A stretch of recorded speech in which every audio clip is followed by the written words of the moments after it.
Assalamualaikum warahmatullahi wabarakatuh. Perkenalkan saya Rizky dan akhir NIM 094. Dan saya Afrialdi dengan akhir NIM 050. Di sini saya sedikit membahas dan mengulas ya Mas Aldi. Ya, mengulas mengenai apa itu etika dalam literasi digital. Wow, menarik kan? Mari kita simak. Sebelumnya like, komen, dan share ya jika Anda sepakat atau ada argumentasi yang lain. Oke, mari kita les untuk diskusi. Oke, saya dan Mas Aldi udah apa ya namanya? Lebih ke pandangan sekarang sih terhadap apa itu literasi media.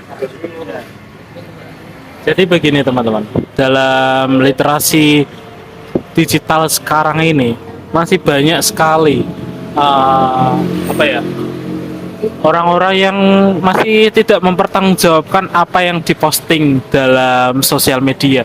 Menurut mereka kebebasan dalam bermedia sosial itu tidak memiliki etika. Jadi etika itu tidak diperhatikan dalam sosial media.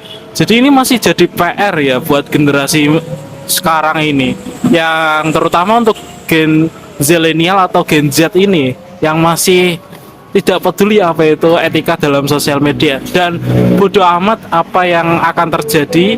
Mereka asal memposting dan berkomentar tanpa memikirkan apa yang akan terjadi pada jejak digital mereka. Nah, menurut Mas Dwi sendiri, nah apa menurut Mas Dwi etika itu bagaimana untuk generasi zaman sekarang ini? Mengingat literasi digital itu harusnya diperhatikan nih dalam generasi saat ini. Tapi kenapa kok masih banyak sekali orang-orang yang tidak peduli? Oh iya Mas, kalau sepandangan saya melihat Gen Z saat ini itu tidak memiliki etika atau kurangnya moral dalam pemostingan ataupun itu bisa dikatakan penguploadan ya Mas. Tapi menurut saya sendiri etika itu yang perlu kita garis bawahi adalah peran yang seharusnya kita terapkan. Menurut saya seperti itu Mas. Jika etika dalam bermedia itu sudah melenceng ke sedikit salah ya Mas, itu udah pandangannya udah lebih ke udah kontra dulu dari pikiran kita. Mungkin Mas Aldi paham, dan saya di sini ada gambaran baru Mas, melihat gini loh Mas, di sekolah-sekolah ataupun bisa dikatakan tingkat jenjang yang lebih dasar ya Mas, ataupun menengah ke atas gitu, itu lebih ke dia itu melihatkan AU-nya itu ya Mas. Oh iya. Nah, paham sendiri ya Mas, atau bisa disebut dengan tobrut. Nah, seperti itu. Tapi di sini kurang sepakat saya bahwasanya suatu hal yang terjadi seperti apa sih yang membuat mereka menggamblangkan bahwasanya perihal yang sensitif atau yang tidak dilakukan itu digetokkan Mas, atau dilihatkan seperti itu. Mungkin sampean ada pendapat atau bisa kita tebar wawasan Mas? Wah, nah ini sebenarnya masalah kayak gini itu sudah dinormalisasikan. Itu hal yang buruk ya untuk generasi sekarang. Mereka itu malah menormalisasikan hal-hal yang sensitif yang seharusnya itu tidak boleh ditampilkan di sosial media. Itu kenapa seperti yang saya bilang tadi, etika dalam generasi sekarang dalam bersosial media itu kurang diperhatikan. Apalagi malah mereka itu menormalkan hal-hal yang seharusnya tidak wajar lah, apalagi untuk generasi-generasi sebelumnya itu ketika mereka mengkritik kelakuan generasi Z malah mereka mendapatkan hujatan. Itu membuktikan bahwa itu membuktikan bahwa adab dalam generasi Z ini masih perlu dipertanyakan. Bagaimana adab mereka dalam apa ya? Adab sopan santun mereka itu dalam memposting sesuatu. Apakah mereka itu berpikir dan bertanggung jawab atas jejak digitalnya sendiri? Nah, ngomong-ngomong soal jejak digital, menurut Mas Dwi sendiri, apa sih dampak buruk jejak digital yang bakalan terjadi gitu? Semisalkan kita itu memposting sesuatu tanpa memikirkannya terlebih dahulu dan tidak bertanggung jawab lah, tidak memiliki rasa bertanggung jawab atas apa yang mereka posting gitu.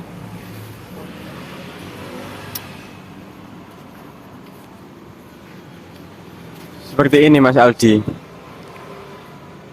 Banyak dampak-dampak buruk yang tidak secara langsung mereka rasakan atau berimbas dari efek tersebut. Tetapi di mana hal seperti itu biasanya tidak diketahui oleh si pengetahunya, Mas. Jadi bahasa tabirnya itu lebih ke yang suka bobol-bobol itu apa tuh, Mas? Oh, takut ya, Mas. Nggak berani nyebut ya, Mas. Iya. Nanti kalau kebobol, Mas. Ya nggak, Mas. Aman. Nggak apa-apa, Mas. Tapi perihal ini kita perlu garis bawahi, Mas. Di situ jika adanya celah, maka hal tersebut itu bisa dimasukin oleh, nah, bisa dikatakan itu kan, tahu ya, Mas. Nah, tapi apa hacker itu salah jika mengambil hak asumsi pribadi tersebut jika itu sudah dipubliskan? Nah, berarti dari apa mau? Dari jejak digital tadi itu bahwa kita itu bisa harusnya sih ya meminimalisir apa yang akan terjadi. Seperti itu gak sih? Jika ada pandangan lain mungkin, Mas. Menurut saya ya, dampak buruk yang bakal terjadi itu salah satunya ya di mungkin di waktu apa ya, mereka itu ingin melamar kerja. Jadi kebanyakan HRD atau yang biasanya nerima kerja itu biasanya bakal ngecek itu jejak digitalnya, apakah dari segi etikanya atau dari apa tuh jejak digitalnya apakah ada ataukah pernah bersangkutan dengan hal-hal yang sensitif seperti semisalkan kasus pembunuhan gitu atau seperti hal-hal yang kayak gitulah, sensitif lah. Nah, itu akan dicek. Semisalkan dari pemilik akun itu sendiri tidak merasa bertanggung jawab, ya udah bakalan susah untuk diterima kerja. Itu salah satu contohnya. Terus untuk contoh lain itu bisa jadi itu ya, misalkan saya sendiri kebanyakan drama gitu, misalnya di Facebook pernah ngapain gitu, atau enggak yang contoh kasus yang sudah terjadi kayak akun Facebook bernama Ohim itu. Nah, itu jejak digitalnya sudah parah, Mas Dewi, dimana jejak digitalnya beliau ini itu sudah merembet ke kasus-kasus seperti menghina agama Islam, SARA itu, terus apa ya, seperti mengganggu atau melakukan pelecehan kepada wanita. Iya, cukup parah ini, Mas Cuy. Ini masih apa ya, bahkan orang tersebut itu menganggap kayak gitu sensasinya dia aja, buat seneng-seneng, dia gak peduli ujung-ujungnya apa resikonya itu sampai dimana di titik KTP-nya disebar, padahal KTP kan hal yang sensitif ya, Mas. Betul. Bagaimana, Mas? Wah, menarik ini, Mas.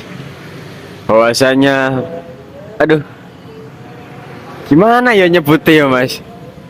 Perihal kasus kemarin itu, nah, teman-teman pasti tahu sendiri ya seperti apa.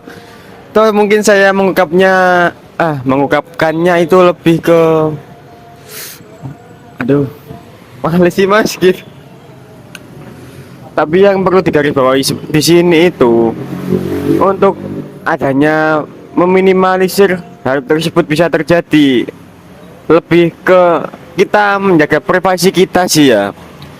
Dari segi cokis, oh kita ada perhiasan baru mas, Oh, apa itu? cokis mas. Oh, gimana tuh? Gimana tuh? Nah, Kasusnya. seperti apa ya? Perihal yang tadi, bisanya kita ungkit yang tadi kayak akun Ohim itu ada sangkutan yang lebih besar lagi itu, bahasanya sih dia pernah mungkin dia pernah masuk ke dalam link atau dia meninggalkan jejak digitalnya. Nah dari situ tersalah kata hacker gitu ya. Nah soalnya dari dia sendiri atau bisa disebut Ohim tadi itu, dia melakukan bahwasanya diskriminasi pada orang-orang sekitar gitu loh, menimbulkan kayak, nah apa sih koyo repoti wong gitu loh mas. Nah mohon maaf ya teman-teman, tapi ini benar nggak benar, emang begitu kemarin resah semua ini. Nah dari situ kita perlu ketahui, kita bahas cokis ya. Lanjut, cokis itu sebuah riwayat yang dimana akun atau di dalam media itu tersisakan riwayat gitu loh. Contoh kayak gini, Anda searching di Google ataupun di aplikasi media sosial yang Anda biasa pakai kayak TikTok, Instagram. Nah, searching Anda itu kayak menunjukkan barang atau aktivitas yang Anda sering cari gitu loh. Nah, dari situ Anda kelihatan, Bu, teman-teman. Hal apa yang Anda pengenin gitu loh yang tayang. Nah, lebih spesifiknya saya kayak gini loh.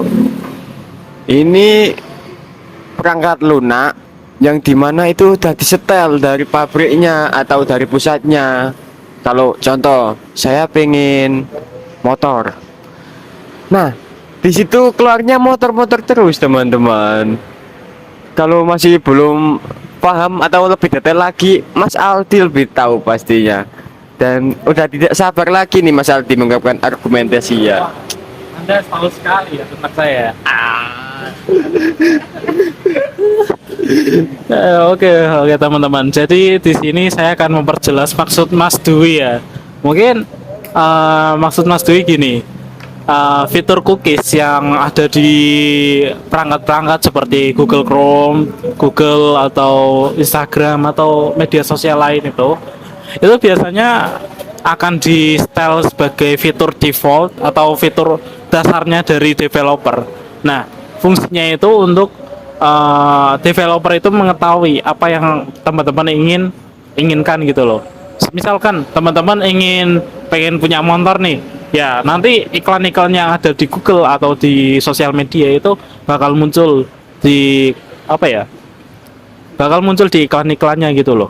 Jadi sebenarnya mungkin buat beberapa orang fitur ini tuh nggak terlalu mengganggu, cuman untuk sebagian besar orang, terutama orang-orang barat ya, itu sudah mulai terganggu sama kayak gini. Mereka merasa kayak diuntip gitu loh, di stalker lah istilahnya, di stalker sama developernya. Walaupun di sini developernya nggak mengancam ya, cuman menurut beberapa orang itu mereka merasa terganggu sama fitur ini. Menurut mereka ya fitur ini sebenarnya agak bahaya juga kalau misalnya disalahgunakan. Soalnya dulu pada tahun 2009 atau 2010 lah, itu ada kasus di mana Facebook itu pernah kebocoran data, Mas Dwi. Iya. Jadi di situ Mark Zuckerberg selaku pendiri Facebook itu dia pernah menyalahgunakan data penggunanya sendiri, Mas Dwi. Itu bahkan tanpa pihak ketiga atau hacker atau cracker gitulah. Iya. Itu bisa aja loh dari developernya sendiri kalau developernya itu nggak bertanggung jawab. Jadi buat teman-teman sebenarnya harusnya berhati-hati lagi. Nggak sekedar dari serangan luar aja, tapi dari serangan aplikasinya pun sendiri bisa aja. Gitu Mas Dewi. Ya, menurut Mas Dwi gimana ini soal jejak digital sama literasi media sampai serangan-serangan kayak apa ya? Serangan-serangan dari internal atau eksternalnya seperti hacker atau developernya sendiri gitu bisa menyerang akun gitu, menyerang akun penggunanya sendiri. Ya, Oh iya Mas, pandangan atau tanggapan saya itu lebih kompleks sih Mas. Cuman gimana ya kalau zaman udah seperti ini, mau tidak mau atau hal tersebut terjadi atau tidak, itu dari kemajuan zaman aja udah wah kayak oh iya ya gitu sih Mas. Kayak gini loh gambaran saya dulu waktu zaman HP Samsung yang HP terbaik itu loh. Nah, itu Prime. Nah, di situ saya belum kepikiran sampai sini, Mas. Tapi tanggapan saya sih ya dari untuk saya diri sendiri ya, Mas. Ya lebih hati-hati lagi sih, Bu. Walaupun saya sudah banyak kok cokis Mas yang ikutin saya Mas atau wah tapi ya saya tidak merasa dirugikan, cuman saya lebih berhati-hati kayak waktu penyimpanan sandi loh Mas. Nah perlu garis bawahi teman-teman, akun dari kita semua itu jikalau kata Mas Aldi tadi untuk meminimalisir adanya kebobolan data, hal tersebut kita jangan asal-asal kayak sandi sambungkan di ponsel itu loh Mas. Nah itu kalau udah kena ponselnya atau komputer atau yang lainnya itu pasti kena semua gak Mas? Ya, tergantung apa akunnya itu.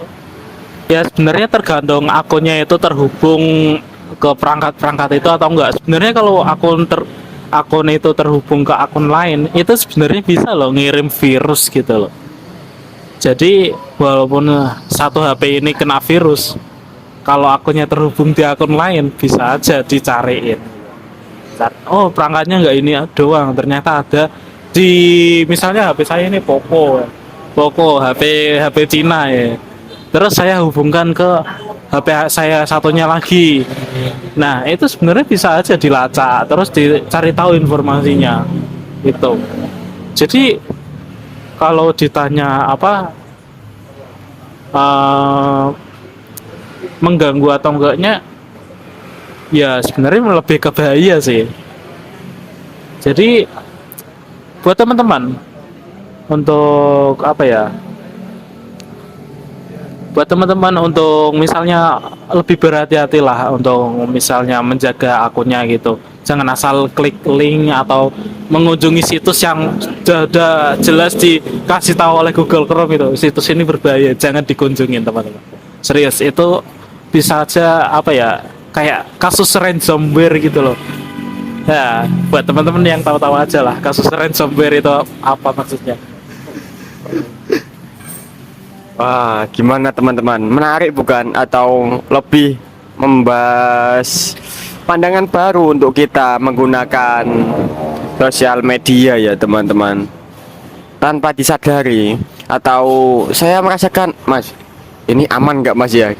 Aman nggak ya kita ya Mas ya? Wah itu dia PR-nya. Jadi teman-teman itu harusnya berhati-hati lagi. Bukan sekedar apa ya? Bahkan dari jejak digital pun orang kalau nggak suka gitu loh itu bisa dicariin. Orang kalau baperan ya bisa kayak gitu. Ini untung di Indonesia, kalau di Amerika gitu loh, Amerika Meksiko itu lebih parah itu. Iya betul itu Mas. Nah jika pembahasan saya lebih sensitif atau apa ya teman-teman, yang kita sampaikan saya dengan Mas Aldi ini menyenggol atau pihak manapun itu sebagai referensi kita gitu loh, bukan kita mengungkit kembali, bukan, cuman pembelajaran yang ada dan pernah terjadi seperti itu ya teman-teman.